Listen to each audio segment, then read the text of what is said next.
రాష్ట్ర ప్రభుత్వం డ్రగ్స్ కేసులను తీవ్రంగా పరిగణించడం లేదని కేంద్ర హోంశాఖ సహాయ మంత్రి బండి సంజయ్ ఆగ్రహం వ్యక్తం చేశారు.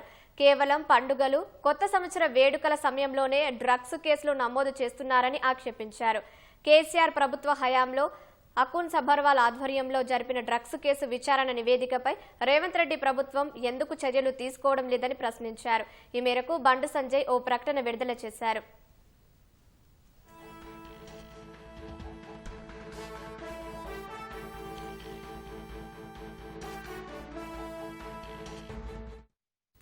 నాటి డ్రగ్స్ కేసులో అనేక మంది బడా వ్యక్తులు, సినీ ప్రముఖులు ఉన్నారని తెలిపారు. డ్రగ్స్ కేసులో పట్టుబడిన వాళ్లను అకున్ సబర్వాల్ విచారిస్తే కేసీఆర్ కుటుంబ సభ్యులకు మాదక ద్రవ్యాల విక్రయదారులతో సంబంధాలున్నాయని తేలిందన్నారు.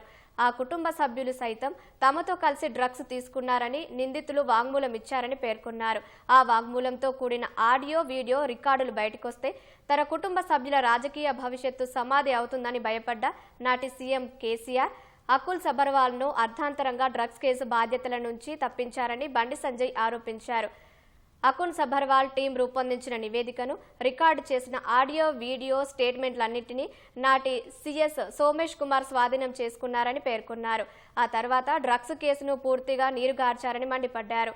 అకున్ సబర్వాల్ సేకరించిన ఆధారాలు, ఆడియో, వీడియో రికార్డులు, స్టేట్మెంట్లను సోమేష్ కుమార్ తదుపరి విచారణ టీంకు అప్పగించలేదని, వాటిని కోర్టుకు స్వాధీనం చేయలేదన్నారు. కాంగ్రెస్ ప్రభుత్వానికి నిజంగా డ్రగ్స్ నిర్మూలనపై చిత్తశుద్ధి ఉంటే సీఎం ఆధ్వర్యంలో పనిచేస్తున్న ఈగల్ టీం వెంటనే రంగంలోకి దిగి సోమేష్ కుమార్ ను విచారించాలని డిమాండ్ చేశారు.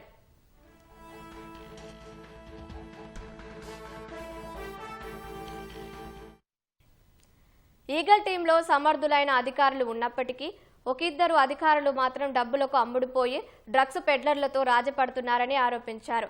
రాష్ట్రంలో విచ్చలవిడిగా పెరుగుతున్న డ్రగ్స్ విక్రయాలపై ఉక్కుపాదం మోపాలంటే అకున్ సబర్వాల్ వంటి సమర్థులైన అధికారులకు తిరిగి డ్రగ్స్ కేసు విచారణ బాధ్యతలను అప్పగించాలని డిమాండ్ చేశారు.